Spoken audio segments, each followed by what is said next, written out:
Bulldozer बोल रहा है। अबे एक धक्के में तेरी अक्की बिल्डिंग गिरा दूंगा, समझा? फोकट में बंकस मार रहा, मतलब की बांसुरी बजा।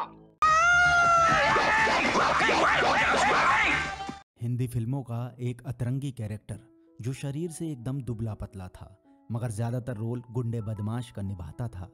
अपने शरीर की अनोखी बनावट की वजह से इन्हें किरदार ही कुछ ऐसे मिलते थे। पेट में घुसाड़ूंगा, अतड़ी निकालूंगा, टीटू को टाटा कटू, चल जा।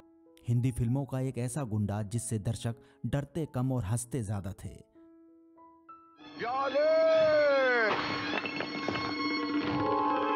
ये टक्कर किधर मिलेगा भाई? अबे कादर खान और जॉनी लीवर जैसे बड़े कॉमेडियन के दौर में इन्होंने कॉमेडी जगत में जो मुकाम हासिल किया वो आसान बात नहीं है।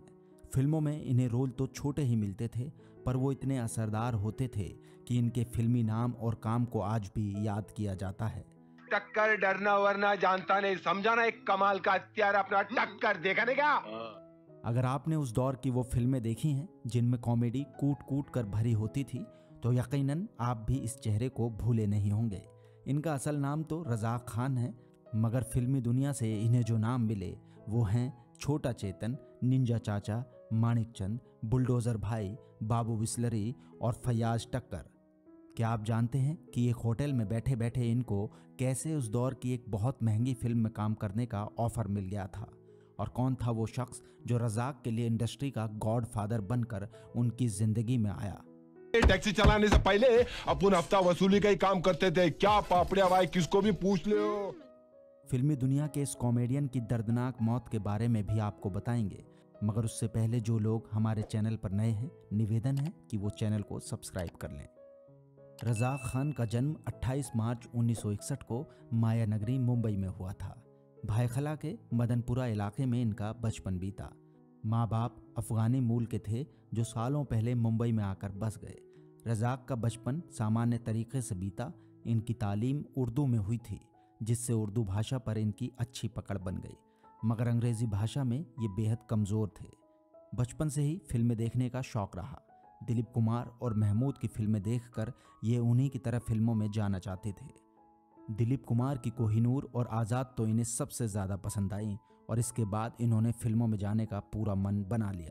स्कूली दिनों में ही कभी कभी शीशे के सामने डायलॉग्स बोला करते तो कभी दोस्तों के सामने एक्टिंग किया करते थे। ये वो दौर था जब दूरदर्शन के प्रोग्राम्स काफ़ी पॉपुलर हो रहे थे और हिंदी सीरियल्स का क्रेज़ काफ़ी था। ये सीरियल्स और फिल्मों के लिए ऑडिशन देने लगे थे। तभी इन्हें फिल्मी चक्कर नाम के एक सीरियल में काम मिल गया। सतीश शाह और रत्ना पाठक के साथ इस सीरियल में रज़ाक ने काम किया और पप्पू कंघी का किरदार निभाया था, पर इनका सपना तो दिलीप कुमार और महमूद की तरह फिल्मों में काम करने का था। इसके लिए काफ़ी कोशिश करते रहे, पर काम नहीं मिला। फिल्मों में शक्ल नहीं, तकदीर चलती है। अगर जो है तेरी तकदीर अच्छी तो सड़क के किनारे होगा तेरा बंगला। तभी एक दिन किस्मत ने साथ दिया और काम खुद इनके दरवाजे पर चल कर आया। दरअसल एक बार रज़ाक किसी होटल में बैठे थे।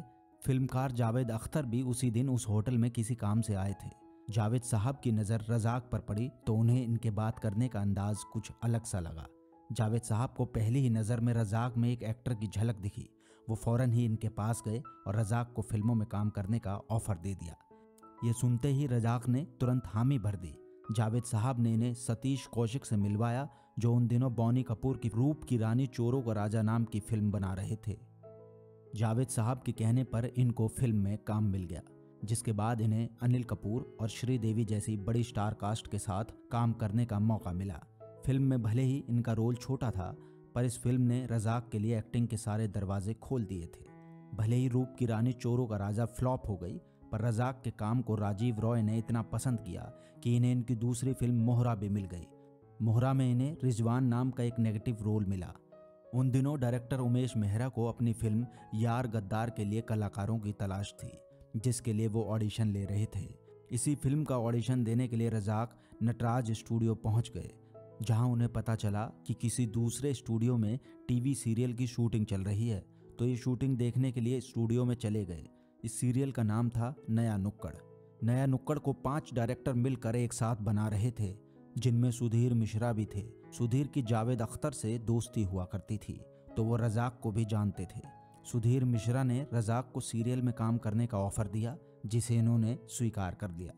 सीरियल की शूटिंग चल ही रही थी तो इन्होंने उसी वक्त अपना शूट शुरू कर दिया, जिसमें ये उल्लास भाई के किरदार में नजर आए। शूटिंग खत्म होने के बाद रजाक वापस नटराज स्टूडियो पहुंच गए और वहां उमेश मेहरा की यार गद्दार फिल्म भी साइन कर ली। इसके बाद तो रजाक की एक्टिंग की गाड़ी चल पड़ी। नया नुक्कड़ में उल्लास भाई का कैरेक्टर उन दिनों खूब पसंद किया गया। यहीं से इनको इंडस्ट्री में नए नए काम मिलने शुरू हो गए। हर फिल्म में निभाया गया इनका किरदार लोगों को खूब पसंद आ रहा था। अपने एक्टिंग करियर में रजाक खान ने कई ऐसे किरदार निभाए जो हमेशा के लिए अमर हो गए। 1995 में ये फारूक शेख के साथ चमत्कार नाम के सीरियल में नजर आए। इसमें वो मकोड़े पहलवान के तौर पर दिखाई दिए और उनके इस कैरेक्टर को भी लोगों ने काफ़ी पसंद किया। इसी तरह लगातार फिल्मों में वो काम करने लगे। गोविंदा, कादिर खान, सलमान खान, शाहरुख खान, आमिर खान, अक्षय कुमार और अमिताभ बच्चन जैसे बड़े कलाकारों के साथ इन्होंने काम किया। शाहरुख खान की फिल्म बादशाह में उनका मानिक चंद का किरदार भी काफ़ी फेमस हुआ था। कभी मानिक चंद का नाम सुना है? हाँ, रोज खा के थूकते। नहीं। हाँ, सुना है भाई साहब। इसके अलावा सलमान खान की फिल्म हेलो ब्रदर में निभाया गया उनका निंजा चाचा का किरदार भी लोग आज तक भूल नहीं पाए हैं। फिल्म इश्क में भी उन्होंने शानदार किरदार निभाया था। अपनी कॉमेडी से बॉलीवुड में उन्होंने इतिहास रच दिया था। करीब 250 से ज़्यादा फिल्मों में इसी तरह वो काम करते रहे। पहले नाम सुन, रज्जू तबेला, जोगेश्वरी ईस्ट। तेली गली में किसी भी बच्चे को पूछ, तेरे को मारते हुए मेरे पास लेके आएगा। और आखिरी बार साल 2014 में अजय देवगन के साथ फिल्म एक्शन जैक्शन में दिखाई दिए। इस फिल्म में उन्होंने जेवियर का किरदार निभाया था। हिंदी फिल्मों में अपनी कॉमेडी से हंसाने वाले रजाक कपिल के show comedy nights with Kapil में भी गोल्डन भाई की भूमिका में दिखाई दे चुके हैं। बात अगर इनकी निजी जिंदगी की करें तो इनके 4 बच्चे हैं, जिनका दूर दूर तक फिल्मी दुनिया से कोई नाता नहीं है। रजाक खान को दूसरे कलाकारों की तरह स्टैंड अप कॉमेडी करने का मौका नहीं मिल सका, क्योंकि जिस दौर में स्टैंड अप कॉमेडियन का ट्रेंड आया तब तक उनको दिल की बीमारी लग गई और लंबे समय तक इलाज चलने के बाद 2016 में इनको हार्ट अटैक के बाद हॉस्पिटल में एडमिट कराया गया। 65 साल की उम्र में रजाक खान का निधन हो गया और सबको गुदगुदाने वाले रजाक ने इस दुनिया को हमेशा हमेशा के लिए अलविदा कह दिया।